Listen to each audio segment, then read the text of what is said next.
Right. What is that? So bottle shock, a lot of times once you bottle, again, it's a disruption. In fact, there's a movie about it. But typically it can produce a haziness in wine. And if, in fact, in the movie, before they kind of understood the phenomenon, the guy thought that his wine was all bad. And he wanted to get rid of it. And I won't spoil the movie, you know. There's a movie called Bottle Shock. We're gonna check that out.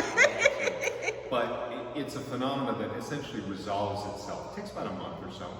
So once you never want to sell a wine that you just bottled, like the day before or the week before. You usually want to give it at least a month to kind of settle into the bottle. And usually that haziness, in this case it was a Chardonnay, it was a Napa Chard, or I mean a West Coast Chard rather.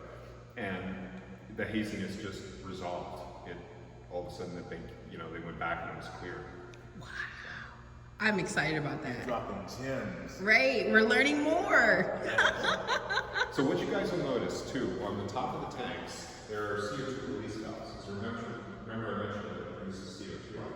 Well, CO2 is, when it gets to a certain pressure in the tank, the valve will pop, the CO2 will go into the air. So every morning when we've got active fermentations going on here, they have to blow out all that CO2. So garage doors open, the fans go on high, because it's a toxic work environment otherwise. I mean, you literally can't.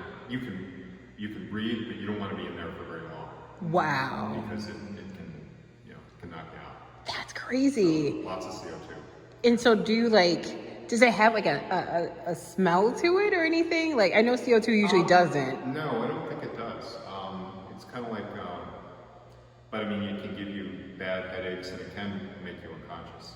Yeah, so we don't want people to become unconscious. We don't want that. That's what you're supposed to do after you drink the wine. Yes, and then sleep well. Right.